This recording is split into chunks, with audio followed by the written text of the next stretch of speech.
One of the things I think that we need to recognize is that I believe that gardeners have all the tools to fix all the problems in the world. All the things that we care about, like food security, obviously climate change, the urban heat island effect, carbon sequestration, save the bees, save the monarchs. These are all things that we know how to fix. Anybody who's gardening can make little changes, or is already, I mean, even if you're not doing anything, you're probably doing good doing it. So that's what we're going to talk about today. And we're going to talk about some of the changes that we can make in our gardens, some of the changes that we have to make in our gardens, and then a little bit on good news stories, because I really believe that. We all know, anybody who gardens, you go outside and you see that the climate is changing.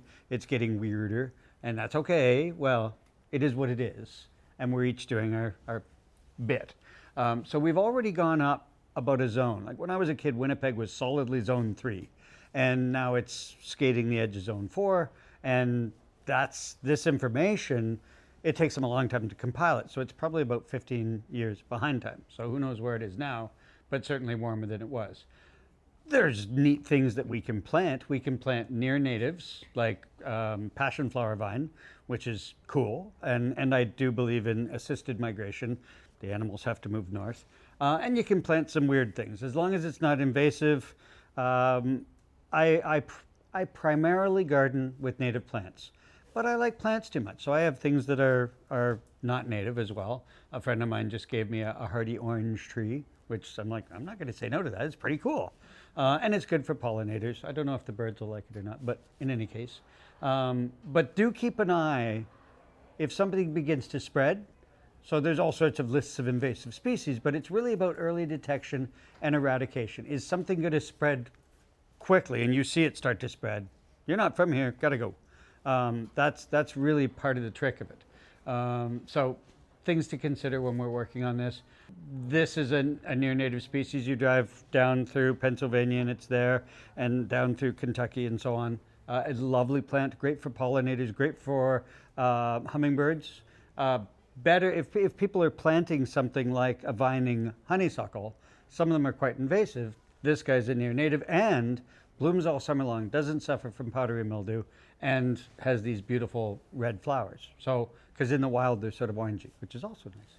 But we can plant these things, and helping creatures move north is generally a good thing. They have to move north because the climate is changing. When years and years ago, it was really rare to see a giant swallowtail, North America's largest butterfly, around here. And now they're getting pretty common. So people like me are planting hop tree and a horrible plant, prickly ash. But it's food for the giant swallowtail. So, you know, we're planting these things. Fritillary butterflies feed on passion flower vines and so on. So we can do good even in that particular regard. Now, having said that, most plants, when we talk about zone hardiness, usually we short circuit it to it's hardy to zone 4 because we care about north.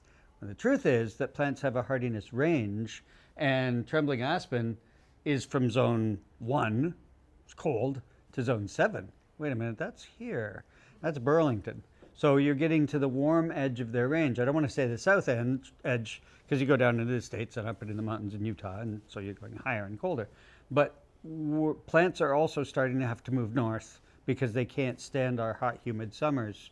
So there is a other side to the restriction. And I really love trembling aspen. I think it's a lovely tree.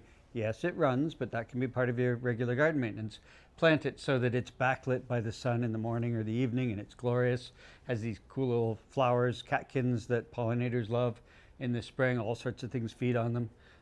So you're helping insects and birds. But you know, things are changing. This is a lovely plant, not native. It didn't used to be invasive. This one hurts me because I liked it. I liked the plant. It was city-sized. It was good in clay soil. It had fragrant flowers that the bees liked. And recently, right up on the escarpment, we've seen it starting to move. I got to a job and I looked around and went, I didn't know this ran. It's not running. Oh my gosh, those are seedlings. And then I walked around the corner into the backyard and it had jumped into the wild and was doing really well. Now, on the bright side, it's suffering from a mystery disease. It doesn't handle our hot summers either. So, looking at these things, looking at what we used to love and used to be safe and no longer is, can be very eye-opening, but do that, keep your eyes peeled. As I said, I really believe that there's stuff that we can do. So how we handle water, that's a gardener thing. We by some statistics, we put 60% of our potable water on the garden. Well, that's silly.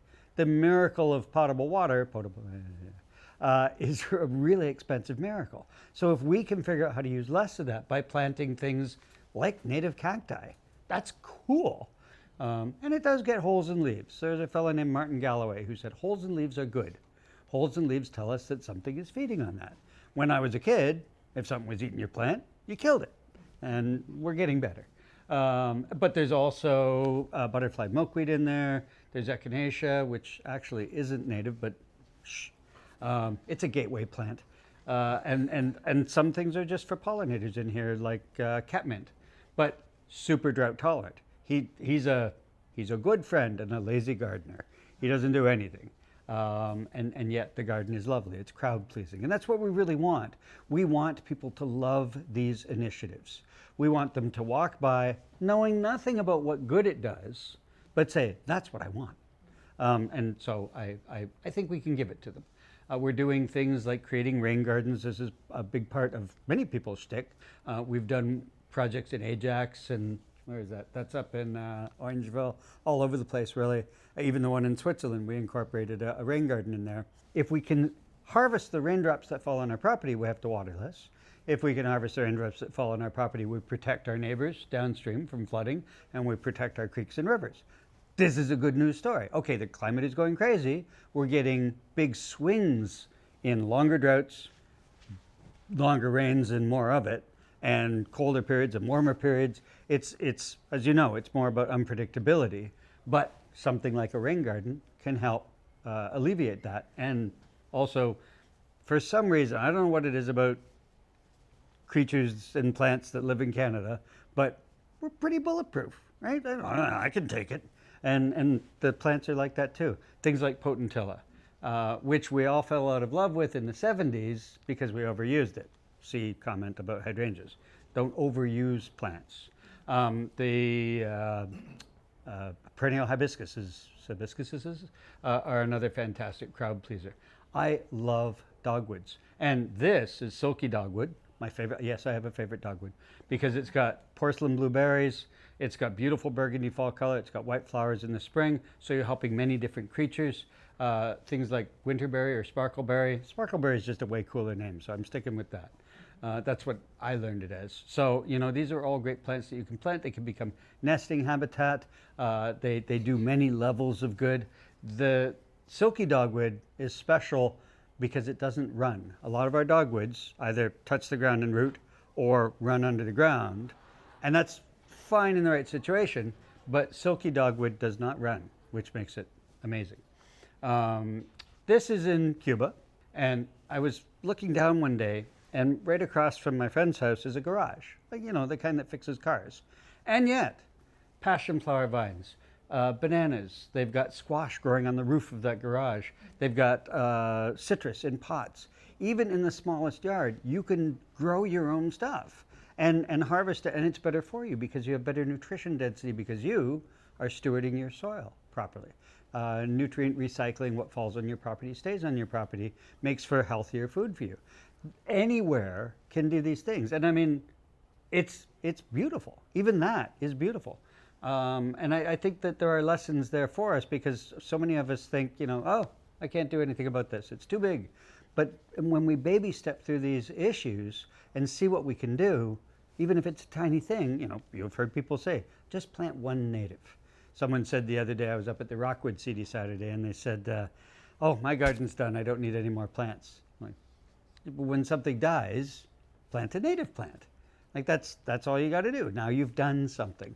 More and more people are doing edible landscaping and incorporating edible plants into the traditional garden. So this is in Whistler, BC, and a friend of mine, Heike Stippler, was asked by the customer. She didn't sell the customer on this.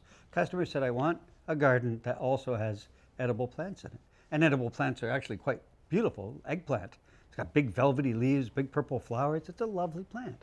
So if you do that, and you're also helping pollinators, it can work both ways. Vegetables can also help pollinators. Veggies are thirsty, so you can't save a lot of water unless you're using perennial, and I'm experimenting with that, perennial edible plants.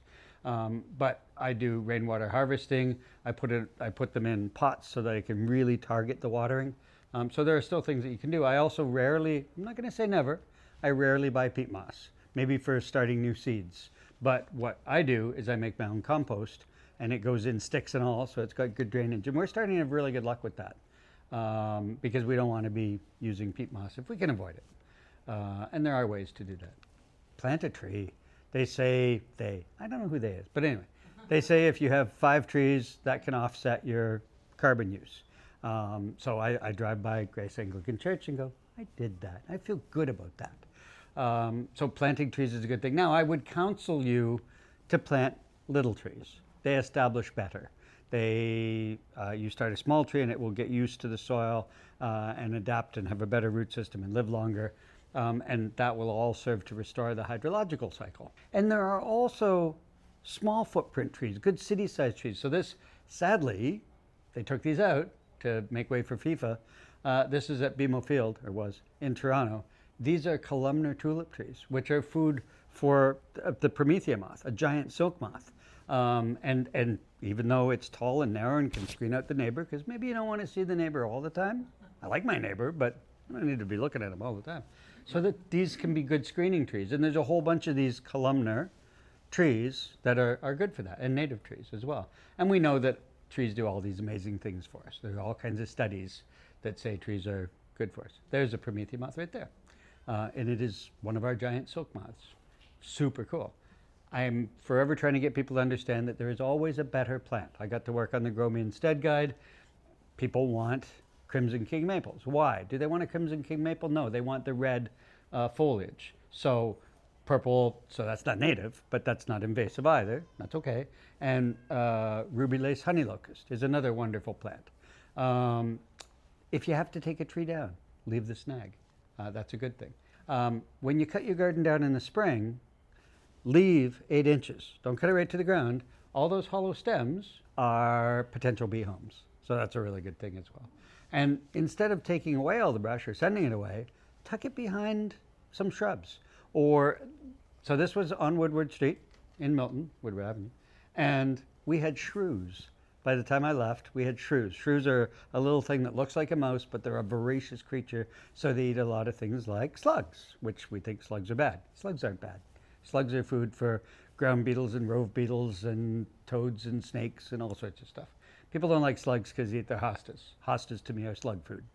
And if you have, or if you know anyone who has large areas of lawn, let's say you know someone who manages an industrial site or a shipping company, because Milton's got a lot of those, convert some of the lawn into meadow.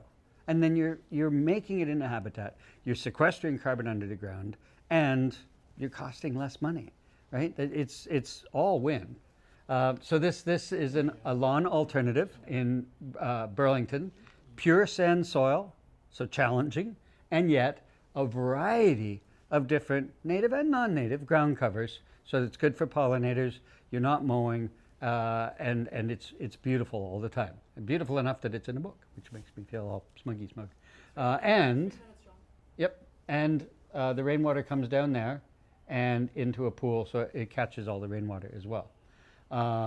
What you do with soil stewardship, one of the biggest things we can do, sequester carbon by putting organic matter on the soil, and just do the chop and drop thing in the spring. I've got a whole, look up Sean James Consulting on YouTube. I've got tons of videos on everything from eco stuff to pruning, and don't forget to subscribe. And things like biochar, which you can buy or you can make your own. Harold Dickert has a lot of information on that. And it enhances the whole soil microbiome. That's what I mean about the chop and drop, and I think there's a link. There it is. So email me, take a picture of that, email me if you want a copy of this, and then you'll get all the clickable links. So I love questions. Ask me questions in public when you can, because if you ask on Facebook, then everybody learns. And failing that, what questions do you have?